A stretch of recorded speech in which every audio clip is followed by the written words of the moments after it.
Good morning students. Let's continue our chapter surface chemistry. पिछले video में हमने पढ़ा था क्लासिफिकेशन ऑफ कोलाइडल सोल्स के बारे में और आज हम करेंगे उनकी प्रिपरेशंस।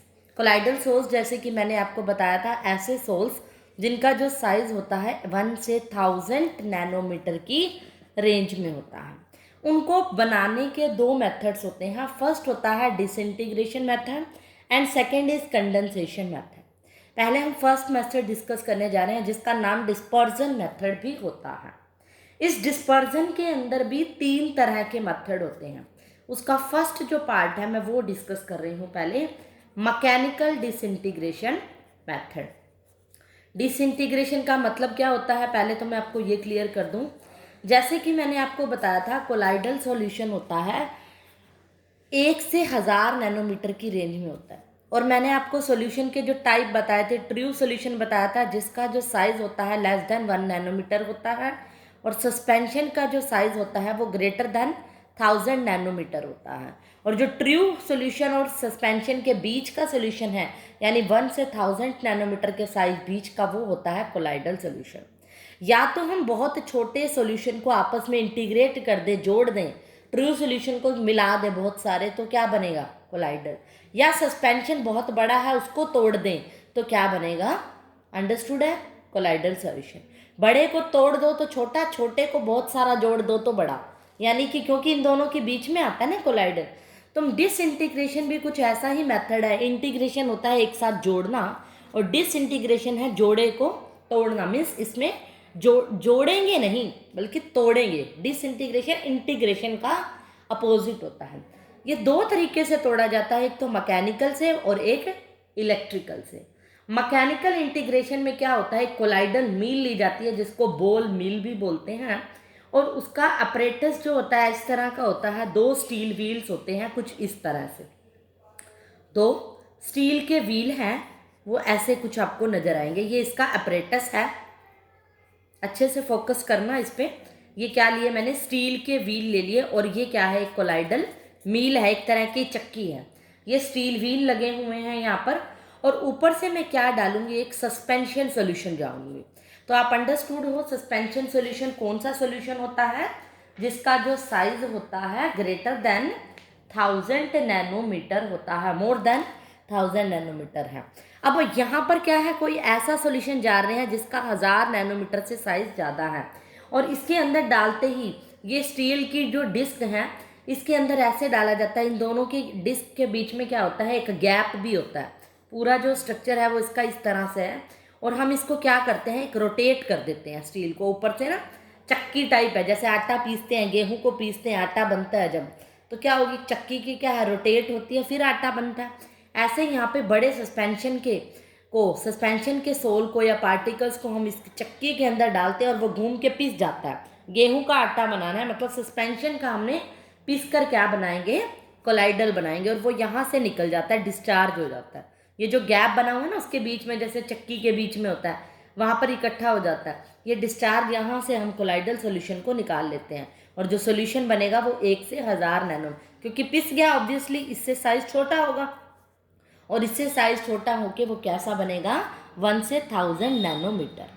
ये था हमारा फर्स्ट मेथड। फटाफट से इसका स्क्रीनशॉट लीजिए। मैं इसके डायग्राम से ही बता रही हूँ, इसकी थ्योरी को मैं एक्सप्लेन करूँगी। सिर्फ बुक्स में आपको इसकी थ्योरी मिल जाएगी, नोट्स की PDF में भेज दूँगी।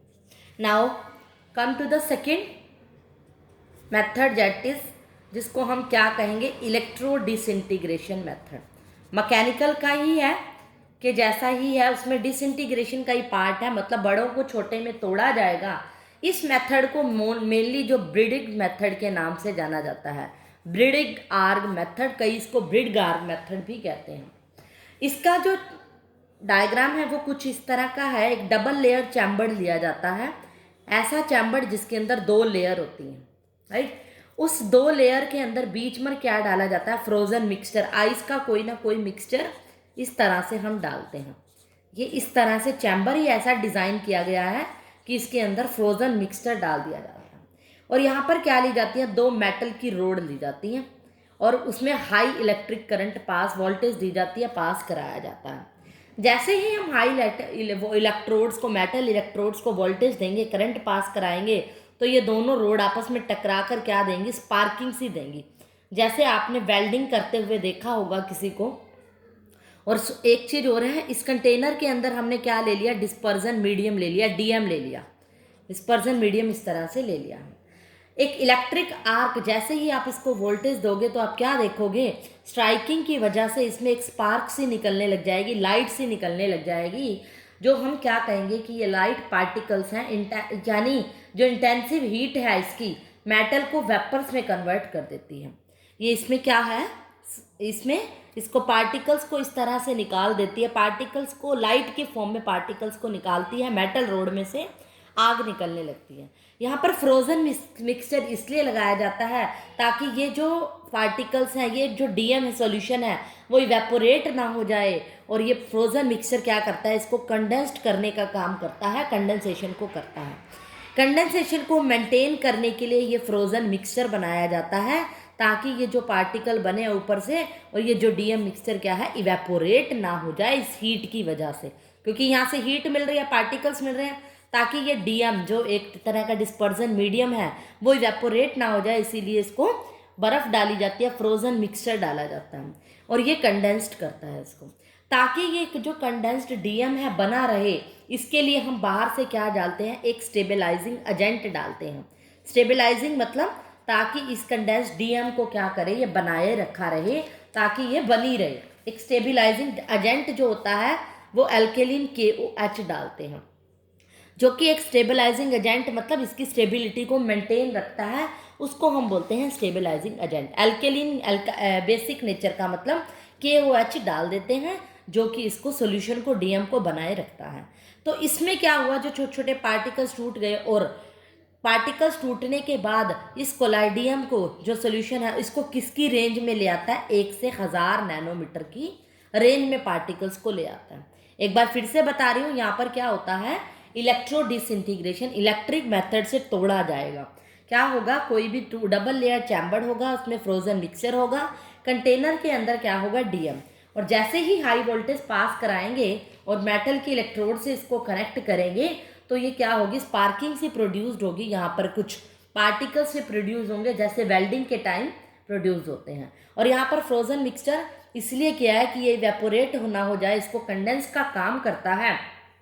आइस कोल्ड वाटर में इसको इमिडिएटली कंडेंस कर लिया जाता है, और कंडेंस्ड होकर जो सोल्यूशन बनता है वो कैसा बनता है, कोलाइडल सोल्यूशन, जिसकी रेंज होती है 1 से 1000 नैनोमीटर। यहाँ पर हमने डिसइंटीग्रेशन मतलब तोड़ा, पार्टिकल्स को, मेटल रोड को आपस में स्ट्राइक करके छोटे छोटे पार्टिकल्स में तोड़ा और फिर कंडेंस कर दिया और स्टेबलाइजिंग एजेंट बनाए रखे, ताकि ये जो कोलाइडल सोल्यूशन बन गया है वो बना रहे, वापस से छोटे पार्टिकल में कन्वर्ट या बड़े पार्टिकल में कन्वर्ट, मेटल रोड में कन्वर्ट ना हो। यहाँ पर हमने क्या किया, बड़े मेटल रोड के पार्टिकल्स को छोटे छोटे कोलाइडल सोल्यूशन में कन्वर्ट कर दिया। इसीलिए स्टेबलाइजिंग एजेंट डाला जाता है कि कोलाइडल सोल्यूशन बना हुआ हमारा खराब ना हो। तो अब दोनों से अब फटाफट से दोनों मेथड का, जो फर्स्ट है डिसइंटीग्रेशन या डिस्पर्जन, इन दोनों के पार्ट का आप स्क्रीनशॉट ले लीजिए, डायग्राम ही है सिर्फ। अब मैं चलती हूँ नेक्स्ट मेथड की तरफ। जो नेक्स्ट मेथड है वो है हमारा पेप्टाइजेशन मेथड, जो कि मोस्ट इंपॉर्टेंट मेथड है। कई बार इसके ऊपर क्वेश्चन आने के पूरे चांसेस हैं। मोस्ट इंपॉर्टेंट जिसको लिख रही हूँ, डायग्राम ही बना रही हूँ, आप अपनी कॉपी पेन लेकर बैठा करो जब वीडियो लेक्चर सुन रहे हो, ताकि आप साथ साथ मेरे लेक्चर को नोट कर पाओ। पेप्टाइजेशन मेथड क्या होता है, हम क्या लेते हैं, इसके अंदर एक फ्रेशली प्रिपेयर्ड पीपीटी लेते हैं। पीपीटी आप समझते हो, प्रेसिपिटेट किसी के भी, और उसके अंदर हम क्या डालते हैं, एक इलेक्ट्रोलाइट डालते हैं। अब पीपीटी का मतलब क्या होता है, क्लस्टर ऑफ कोलाइडल सॉल्यूशन। हम क्या लेंगे, किसके पीपीटी लेते हैं, यहाँ पर क्लस्टर ऑफ कोलाइडल सॉल्यूशन का मतलब होता है, क्लस्टर का मतलब है किसी के गुच्छे, मतलब कोलाइडल सॉल्यूशन आपस में जुड़ा हुआ होता है, गुच्छों की फॉर्म में होता है, यानी बहुत सारे कोलाइडल सॉल्यूशन के गुच्छे को हम क्या बोलते हैं, पीपीटी। पीपीटी की यहाँ डेफिनेशन है क्लस्टर ऑफ कोलाइड। अब बड़ा पार्टिकल अंडरस्टूड है, डिसइंटीग्रेशन का मतलब ही है बड़े को तोड़ के छोटे ऐसे पार्टिकल की फॉर्म में बनाना, जो कि 1 से 1000 नैनोमीटर की रेंज में आ जाए। यानी ये कुछ ऐसा क्लस्टर है, बड़े पार्टिकल होंगे, पीपीटी होंगे, क्लस्टर ऑफ कोलाइडल सॉल्यूशन में हम इलेक्ट्रोलाइट डालेंगे और इलेक्ट्रोलाइट डालते ही वो सॉल्यूशन क्या बन जाएगा, कोलाइडल सॉल्यूशन। और हमें पता है कोलाइडल है तो किसकी रेंज क्या होगी, 1 से 1000 नैनोमीटर। अगर इलेक्ट्रोलाइट डालने से हो रहा है और इस प्रोसेस को हम बोलते हैं पेप्टाइजेशन, और अगर इलेक्ट्रोलाइट डालने से कोई भी पीपीटी किसमें कन्वर्ट हो रहा है, कोलाइडल सॉल्यूशन में, तो इस तरह के इलेक्ट्रोलाइट को हम बोलेंगे पेप्टाइजिंग एजेंट। क्या बोलेंगे हम, पेप्टाइजिंग एजेंट डाला जाता है। DIZING होती है इसकी स्पेलिंग, PEPTIZIN, पेप्टाइजिंग एजेंट होता है ये इलेक्ट्रोलाइट, ठीक है, जो कि क्या करता है, या इसको कई बार कई बुक्स में इसको पेप्टाइजर भी बोल देते हैं। एक पेप्टाइजर डाला जो कि पेप्टाइजेशन प्रोसेस करेगा। तो अगर 1 नंबर में शॉर्ट में डेफिनेशन पूछी जाए, the conversion of PPT by adding small amount of electrolyte into the PPT भी कह सकते हो, या फिर and to form colloidal solution which is in the range of 1 से 1000 nanometre, this process is called peptization. और अगर पूछा जाए पेप्टाइजिंग एजेंट क्या है, तो इस इलेक्ट्रोलाइट को कहते हैं जो कि पेप्टाइजेशन की प्रोसेस के ड्यूरिंग डाला जाता है स्मॉल अमाउंट के अंदर। अब मैं आपको इसका एग्जांपल दे रही हूँ, ये कैसे डाला जाता है कोई पीपीटी का।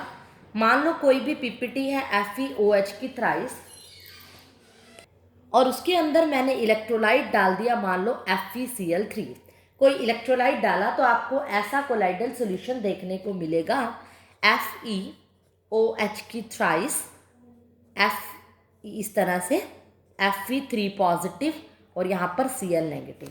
या आपकी बुक में कई बार इसको ऐसे भी दिखा देता है, ये ना दिखा के ऐसे दिखा देता है, ये कोलाइडल सोल है, और ये प्लस प्लस क्यों दिखाता है, ये पॉजिटिवली सोल बोलते हैं, पॉजिटिवली कोलाइडल सोल। एक्चुअल में कोलाइडल सोल भी 2 तरह के होते हैं, एक पॉजिटिव और एक नेगेटिव। जो ये सोल बना वो पॉजिटिवली सोल हो गया। क्यों है, क्यों सोल पॉजिटिवली बोला, इसका रीज़न मैं आपको इसके एग्जाम्पल से समझा रही हूँ।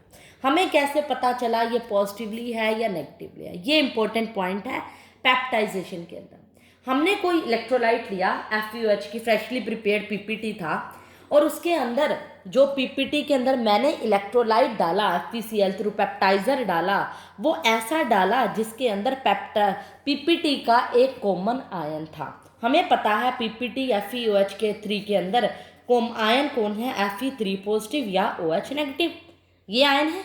तो मैंने स्टेबलाइजर पेप्टाइजर या फिर इलेक्ट्रोलाइट ऐसा डाला जिसके अंदर इन दोनों में से कोई एक कॉमन आयन होना चाहिए, Fe3 पॉजिटिव, और इसके अंदर आयन कौन है, Fe3 पॉजिटिव और Cl नेगेटिव। तो एक कॉमन आयन हो गया, ये और ये कॉमन है, तो ऐसा डाल दिया, और वही कॉमन आयन मिलकर इस कोलाइडल सोल के साथ पहले एक लेयर बनाएगा और बाद में दूसरा आयन इसका चिपकेगा इलेक्ट्रोलाइट का। तो जो पहले चिपकता है, और कॉमन वाला ही हमेशा चिपकता है और एक लेयर बनाता है, इसीलिए अगर वो पॉजिटिवली चार्ज है तो इसीलिए सोल का नाम हो गया पॉजिटिवली सोल। और अगर नेगेटिवली कोई जाता है तो हम इस तरह के सोल को क्या कहेंगे, negatively sol, negatively charge sol, colloidal particle. एक एग्जाम्पल मैं आपको और देती हूँ, देखो जैसे AgI, ये एग्जाम्पल आप नोट कर सकते हो, बुक में आपको यही एक एग्जाम्पल दिया हुआ है, दूसरा बुक में नहीं दिया। AgI मान लो कोई पीपीटी है, क्लस्टर ऑफ कोलाइडल सॉल्यूशन है, उसमें मैंने बाहर से कोई इलेक्ट्रोलाइट डाला Ki। अब इसमें कॉमन आयन क्या है, इसमें कौन कौन से 2 आयन है, Ag पॉजिटिव I नेगेटिव। इसके अंदर कौन है, K positive I negative. I negative common है और I नेगेटिव कॉमन है, तो इस कोलाइडल के साथ जो बनेगा वो कौन सी लेयर बनेगा, पहले I नेगेटिव बनेगा और फिर ये डॉटी लाइन से दिखाना है, सॉरी इसको, ये डॉटी लाइन से जो बाद में बनेगा वो कौन सा होगा, K पॉजिटिव। तो हमारा जो सोल होगा वो ऐसे दिखा सकते हो, नेगेटिवली सोल होगा, उसके नेगेटिवली चार्ज्ड सोल होगा। क्यों, क्योंकि इसके तरफ जो लेयर आएगी वो कॉमन आयन की आएगी और कॉमन आयन यहाँ पर नेगेटिव है। तो फटाफट से पहले इस पेप्टाइजेशन का स्क्रीनशॉट लीजिए पूरा डायग्राम के रूप में, फिर मैं इसके एक्सप्लेन करती हूँ कि ये पॉजिटिवली ही क्यों बना, ये कॉज ऑफ पेप्टाइजेशन क्या है, इसका कारण क्या है कि क्यों पॉजिटिवली या नेगेटिवली कॉमन आयन इसके साथ चिपक जाता है। तो इसलिए टॉपिक हेडिंग डालो, कॉज ऑफ पेप्टाइजेशन,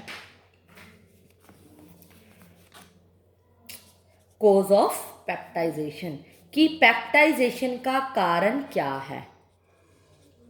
हमने पढ़ा कि क्या होता है, मान लो कोई भी सोल है, मैंने यही बताया FeOH3 एग्जाम्पल ले लो आप, पीपीटी वाला FeOH3 चारों तरफ मैंने कुछ कहा कि इसके अंदर जब आप क्या डालते हो, FeCl3 डालते हो तो कुछ सिचुएशन ऐसी होती है, FeOH की थ्राइस के चारों तरफ एक लेयर बन जाती है, जो लेयर कॉमन आयन यानी Fe3 पॉजिटिव की होगी और जो दूसरी लेयर होगी वो अदर आयन यानी Cl नेगेटिव की होगी।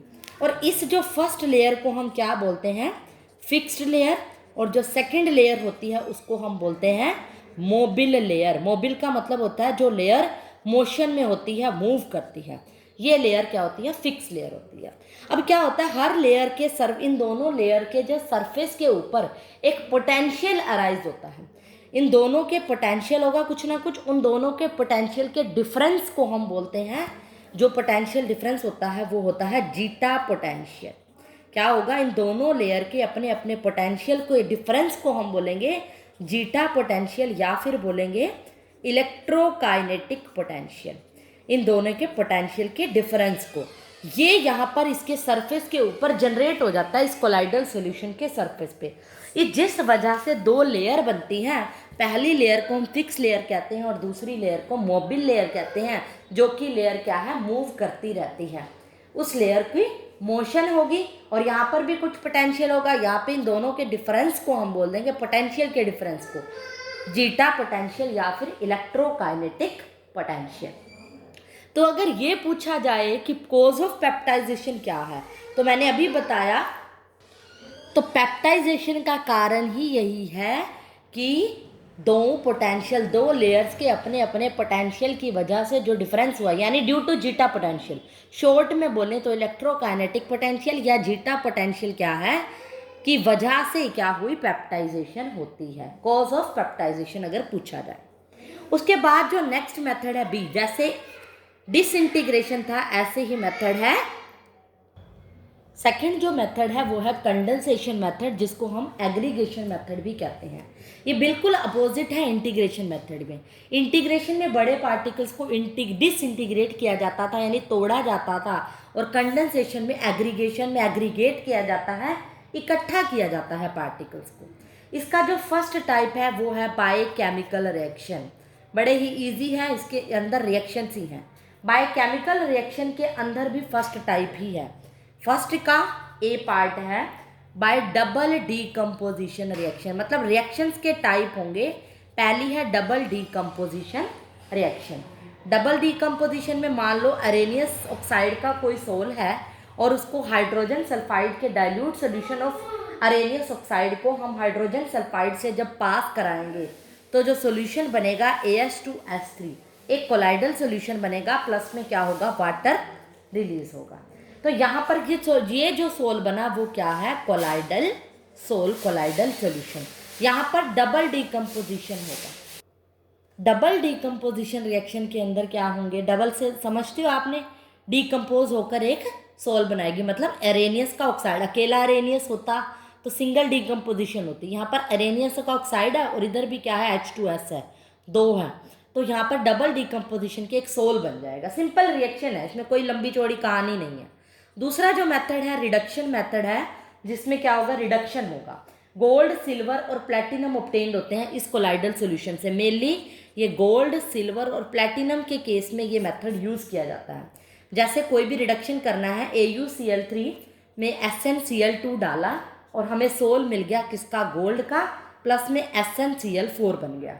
यहाँ पर किसका बन गया सोल, गोल्ड सोल बन गया है। रिडक्शन की हेल्प से ये क्या है, रिएक्शंस, केमिकल रिएक्शंस हो रहा है और एग्रीगेट्स हो रहा है। एग्रीगेट मतलब इकट्ठे हो रहे हैं, रिएक्शन के ड्यूरिंग इकट्ठे हो रहे हैं। तो फटाफट से इन दोनों मेथड का पहले स्क्रीनशॉट लीजिए कंडेंसेशन के। तो now come to the third reaction which is oxidation method. इसमें हम क्या करेंगे, ऑक्सीडेशन मेथड है जो है थर्ड। यहाँ पर जैसे रिडक्शन था ऐसे ही ऑक्सीडेशन होगा। जैसे हाइड्रोजन सल्फाइड में ब्रोमीन डाला, Br2 डाला, तो सल्फर प्लस में HBr बन गया। यहाँ पर सोल क्या बन गया, सल्फर का। सल्फर का सोल हमें ऑब्टेन्ड हो गया बाय द ऑक्सीडेशन। ऑक्सीडेशन ही हो रहा है यहाँ पे। सल्फर का अगर रिडक्शन हो रहा है, मान लो उसे हाइड्रोजन रिमूव हो रही है, एक तरह से। तो इसका खुद का क्या हो गया, ऑक्सीडेशन हुआ ना, रिमूवल ऑफ हाइड्रोजन हो रही है, देखो रिडक्शन नहीं सॉरी ऑक्सीडेशन। H2S था और वहाँ जाके क्या बन गया, सल्फर बन गया। हाइड्रोजन रिमूव होना या ऑक्सीजन ऐड होना भी तो ऑक्सीडेशन ही होता है। जो नेक्स्ट मेथड है डी, इसी का पार्ट बता रही हूँ, फर्स्ट टाइप का ही, हाइड्रोलिसिस रिएक्शन। केमिकल रिएक्शन में इसमें सारों में क्या कर रही हूँ, रिएक्शन ही कर रही हूँ। हाइड्रोलिसिस किसका होगा, मान लो FeCl3 में वाटर डाला और इसका हाइड्रोलिसिस करोगे तो FeOH3 किसी के अंदर एडिशन ऑफ वाटर होती है तो वो प्रोसेस हाइड्रोलिसिस होती है, प्लस 3HCl, यहाँ पर ये सोल बन गया FeOH की थ्राइस, ये कोलाइडल सॉल है। तो एक सोल बन रहा है हर बार एक रिएक्शन के थ्रू, तो इसीलिए बाय केमिकल रिएक्शन है। सेकेंड जो मेथड है बाय एक्सचेंज ऑफ सॉल्वेंट। जब हम सॉल्वेंट को एक्सचेंज करेंगे, एक सॉल्वेंट की जगह दूसरा डाल देंगे। कुछ जो सब्सटेंसेस होते हैं जैसे सल्फर और फॉस्फोरस, वो फेयरली सॉल्युबल होते हैं अल्कोहल के अंदर, बहुत ज़्यादा सॉल्युबल होते हैं, लेकिन वाटर के अंदर क्या होते हैं, लेस सॉल्युबल होते हैं। ऐसे सब्सटेंसेस जो अल्कोहल में ज़्यादा होते हैं, वाटर में लेस होते हैं, अगर उनका अल्कोहलिक सॉल्यूशन हम वाटर के अंदर डाल दें, मान लो ये वाटर है और ये क्या है, अल्कोहलिक सॉल्यूशन है, अगर उनके अल्कोहलिक सॉल्यूशन को वाटर में डाल दें तो कोलाइडल सॉल्यूशन सल्फर और फॉस्फोरस का बन जाता है। यहाँ मैंने क्या कर दिया, सॉल्वेंट को ही एक्सचेंज कर दिया, क्योंकि हमें पता है इसमें तो ज़्यादा सॉल्युबल है, इसमें कम है, इसको इसके अंदर डाल दिया तो एक सोल बन जाएगा किसका, सल्फर और फॉस्फोरस का। सिर्फ हमने सॉल्वेंट को ही एक्सचेंज किया है। थर्ड मेथड है बाय कंडेंसिंग वेपर्स। हमने क्या करना है, वेपर्स को कंडेंस करना है of a substance into solvent. इस मेथड में क्या होगा, वेपर्स को सॉल्वेंट के अंदर क्या करेंगे, कंडेंस्ड करेंगे। जो कोलाइडल सॉल्यूशन होता है सल्फर और मरकरी का, उसके अंदर प्रिपेयर किया जाता है वाटर के अंदर। सल्फर या मरकरी के कोलाइडल सॉल्यूशन को हम वाटर के अंदर प्रिपेयर करते हैं। कैसे, इनके जो वेपर्स होते हैं ना, वो कोल्ड वाटर के अंदर पास कर देते हैं, और इस वाटर के अंदर क्या होता है, एक स्टेबलाइजिंग एजेंट होता है, ऐसे लिख रही हूँ शॉर्ट में, स्टेबलाइजिंग एजेंट जो इसकी स्टेबिलिटी को मेंटेन करता है, जैसे अमोनियम नाइट्रेट NH4NO3। क्या है ये, एक स्टेबलाइजिंग एजेंट है जो इसकी स्टेबिलिटी को मेंटेन करता है। कोल्ड वाटर के अंदर इसके वेपर्स को पास करेंगे तो वो क्या होगा, कंडेंस्ड होगा और एक हमें सोल प्रिपेयर हो जाएगा, इन्हीं का हमें सोल मिल जाएगा।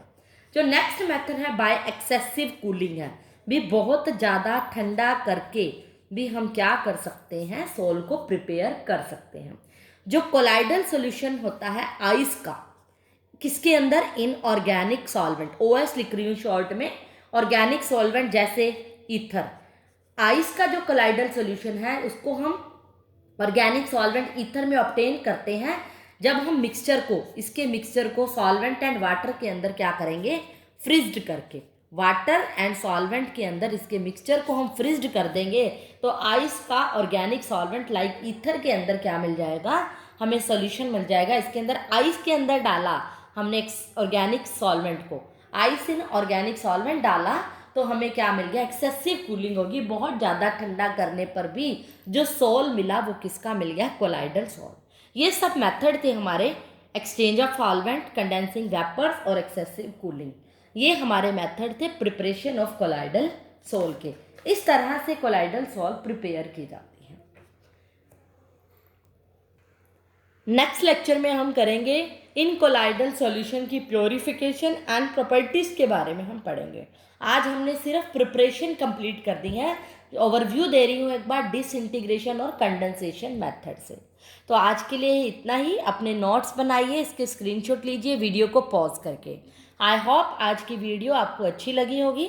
जाने से पहले मेरे चैनल को लाइक, शेयर और सब्सक्राइब करना ना भूलें। That's all.